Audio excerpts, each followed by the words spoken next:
अच्छा, होम्योपैथी का आधार जब इंडिविजुअलिटी है तो इसका मतलब हर पेशेंट की अलग दवाई होनी चाहिए। और हमारे पास दवाइयों की जो अभी तक उपलब्धता है, मान लीजिए 100 रेमडी है हमारे पास पॉलीक्रिस्ट, तो इस 100 रेमडी से इतनी बड़ी पॉपुलेशन हम कैसे ट्रीट कर लेते हैं? एक सवाल हमारे जहन में आता है।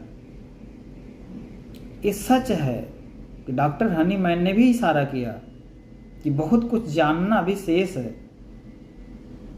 ये प्रकृति का खजाना इतना बड़ा है ना, यहाँ पे बहुत कुछ अभी छुपा हुआ है।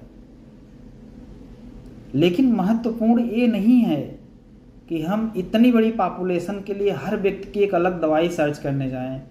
महत्वपूर्ण ये है कि देखिए, हम तो सच पे ही थे, केवल हम भूल गए हैं अपना पाथ, हम भूल गए हैं।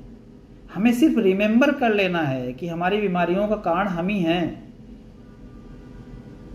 तो उसमें क्या होगा, एक छोटी सी दवाई, एक पॉलीक्रिस्ट दवाई ही आपको हेल्प कर जाएगी, जो सच पे आधारित होगी, जो टोटलिटी पे होगी। तो इसीलिए सबसे महत्वपूर्ण है कि जो इंडिविजुअलिटी होती है ना, वो सिर्फ मेडिसिन के लेवल पे, मटेरियल के लेवल पे, एनर्जी के लेवल पे ही नहीं है। उसकी सबसे बड़ी जो टोटलिटी बनती है ना, वो चेतना के लेवल पे बनती है। और उसे बनाता कौन है? वो मनुष्य की चेतना बनाती है। मनुष्य की सबसे बड़ी पॉसिबिलिटी यही है कि वो छोटे से स्टिमुलस से भी एक सच के छोटे से स्टिमुलस से बहुत बड़ी उपलब्धि वो हासिल कर सकता है। सब कुछ दिखता है एक अच्छे डॉक्टर को, जिसकी समझ, जिसकी चेतना का लेवल इतना बड़ा है कि पेशेंट की बीमारी आई कहाँ से है, किस कर्म के फॉल्ट से है, कब से है, कितना दिन से चल रही, सब कुछ उसे दिखता है। लेकिन उसका कर्म तो नहीं बदल सकता है, वो सिर्फ दिखा सकता है, वो रेमेडी से हेल्प कर सकता है।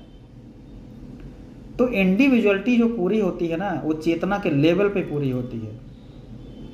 इसीलिए देखिए, 10 डॉक्टर अगर एक पेशेंट की केस टेकिंग करते हैं तो 10 दवाई क्यों आती है? क्योंकि हर डॉक्टर के चेतना का लेवल अलग अलग होता है। जिस डॉक्टर का चेतना का लेवल जितना कुदरत के करीब होगा, वो उतनी अच्छी दवाई निकालेगा, उतनी अच्छी रेमेडी पे जाएगा, उतना अच्छा रिजल्ट वो देगा। इसीलिए होता है नहीं, बहुत सारे अच्छे डॉक्टरों के पास जाके भी बड़े अच्छे अच्छे केस नहीं ठीक हो पाते। कई बार होता है कोई ऐसा केस होता है जो बहुत डिफिकल्ट होता है, कोई सिंपल डॉक्टर ही ठीक कर देता है। सिंपल डॉक्टर का आशय यही होता है कि उसकी चेतना का लेवल कहीं ना कहीं वो था। तो यही है इंडिविजुअलिटी।